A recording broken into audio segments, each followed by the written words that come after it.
Hello बच्चों, let's read out the question first. What is a phasor? So simply question पूछ रहा है कि फेजर किसे कहते हैं. तो चलिए स्टार्ट करते हैं हम सॉल्यूशन से. But before of its let's talk about the key concept which we are going to use here for this question. So देखिए, फेजर ये एक तरीके का वेक्टर क्वांटिटी होती है जो कि रिप्रेजेंट करती है किसको? वोल्टेज एंड करंट को रिगार्डिंग दी कंपोनेंट. राइट. सो इसको हम सिंपली क्या करते हैं? फेजर डायग्राम के कॉन्सेप्ट से सॉल्व करते हैं. So let's say phasor diagram.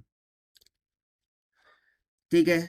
सो यहाँ पर यदि मैं सिंपली एक इंडक्टर के लिए बात करूँ, ठीक है, फेजर डायग्राम फॉर इंडक्टर, उसके कंसेप्ट से हम यहाँ पर सॉल्व करेंगे. सो इंडक्टर के लिए यदि मैं फेजर डायग्राम ड्रॉ करूँ, सो इंडक्टर के केस में क्या होता है कि वोल्टेज और करंट इनके बिटवीन में फेज शिफ्ट होता है और वो कितने का होता है? π/2 के इक्वल होता है. अब यदि मैं इसको रेफरेंस लाइन कंसिडर करूँ एंड लेट सपोज कि जो वोल्टेज है, ठीक है, इंडक्टर के केस में यदि मैं वोल्टेज को यहाँ कंसिडर करूँ, सो जो करंट होता है इंडक्टर में वो वोल्टेज को क्या करता है? लैग करता है. लैग करता है यानी कि पीछे पीछे रहता है. तो यदि वोल्टेज आगे आगे जा रहा है, सो वो वोल्टेज से आइडियल केस में π/2 के एंगल से क्या करता है? लैग करता है. सो इसी को हम बोल देते हैं phasor diagram for inductor voltage. ठीक है. सो इसके द्वारा हम यहाँ पर देख लेते हैं डेफिनेशन ऑफ फेजर की, कि बेसिकली फेजर ये क्या है. सो देखिए, फेजर ये बेसिकली हमें बताता है वोल्टेज एंड करंट के रिप्रेजेंटेशन को, और you can say the anti clockwise rotation of the vectors.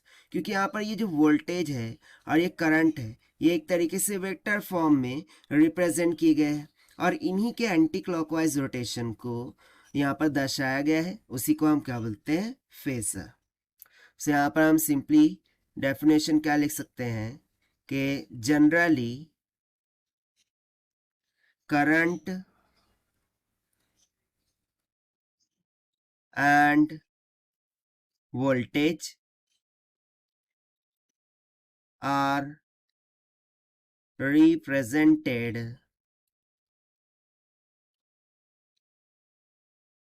by phasor or we can say anti-clockwise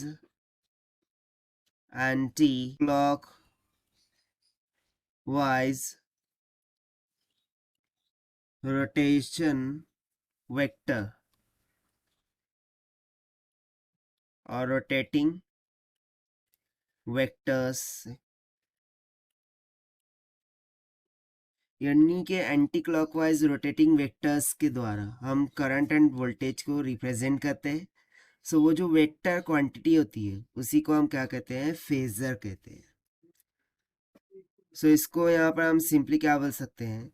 यदि मैं इंडक्टर के केस में कंसिडर करूँ, तो यहाँ पर सिंपली यदि मैं कंसिडर करूँ कि यदि ये वोल्टेज है, ठीक है, सो करंट इंडक्टर के केस में क्या कर रहा था? लैग कर रहा था.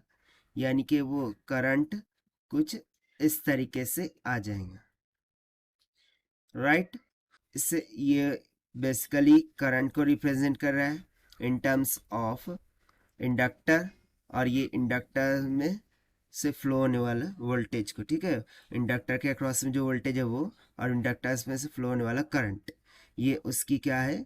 डायग्राम शो कर रहे हैं. सो यहाँ से हम सिंपली बोल सकते हैं कि फेजर एक वेक्टर क्वांटिटी है जो कि करंट एंड वोल्टेज को रिप्रेजेंट करती है. So this is what all about this question which we have solved by using the phasor diagram concept of inductors.